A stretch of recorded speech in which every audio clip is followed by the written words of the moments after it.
Hey, what you guys up to? We're just trying to find some music to listen to. B-Man picked this one. You guys mind if I pick a song? Yeah, go for it. Oh boy. You two better hold on to your seats, cause you are in for a treat. I'm the boogeyman.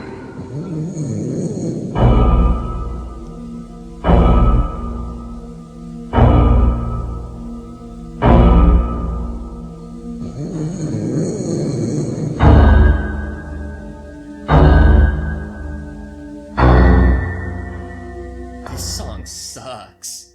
What? This has to be the worst wrestling theme song ever. Oh yeah? Why don't you show us your favorite theme song?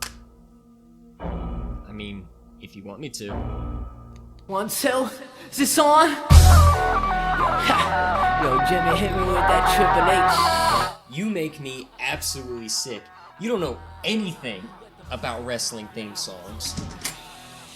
I think I know a little bit about wrestling theme songs.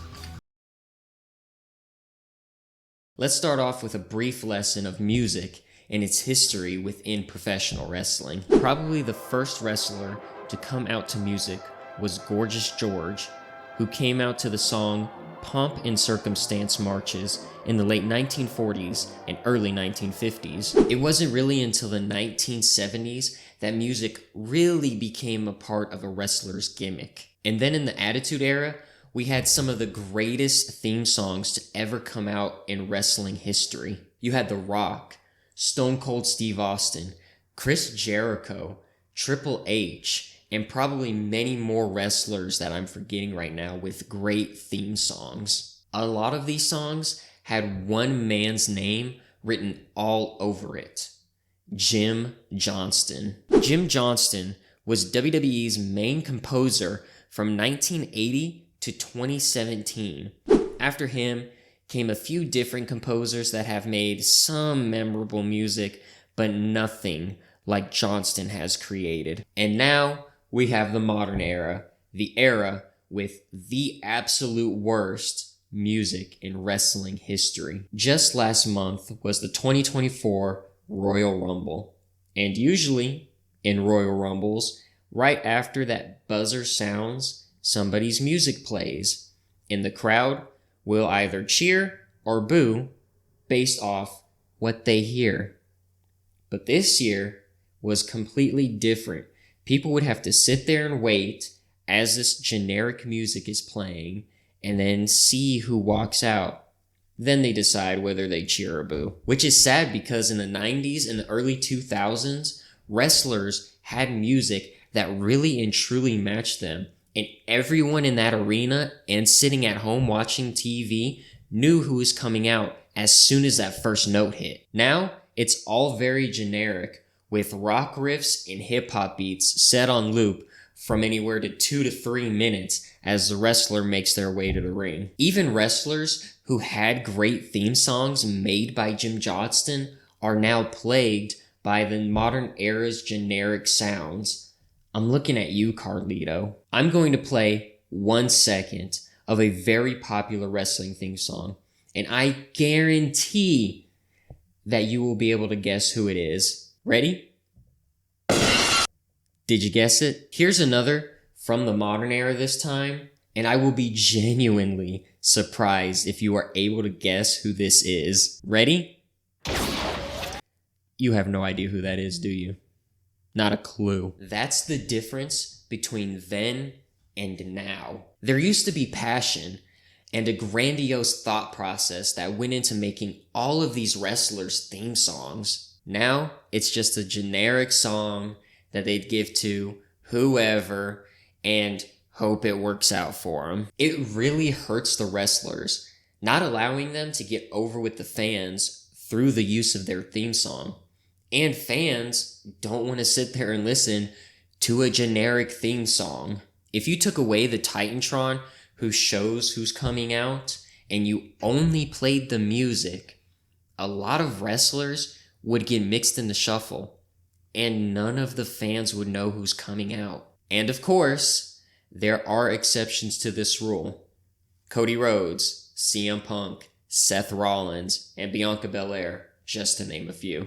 Going back to this year's Royal Rumble, there were 60 superstars across both Rumbles that should have recognizable music. And aside from Jordynne Grace and Jade Cargill, every other superstar's theme song should be instantly recognizable. That leaves 58 wrestlers that fans should hear their song and know whether to cheer or boo. In the men's Royal Rumble, there were only 14 theme songs that are recognizable right off the bat. The fans didn't know who were coming out 54% of the time.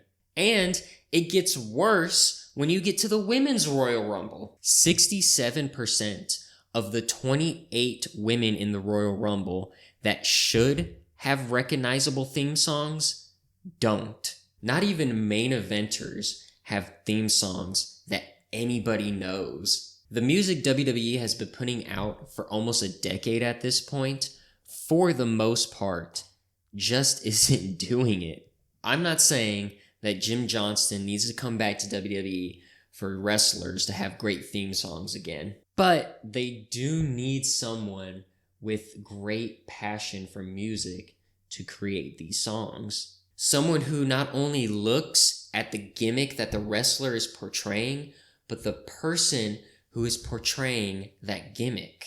And you know what? If AEW is doing one thing right, it is wrestling theme songs. In AEW, you know who's coming out. You don't even have to guess.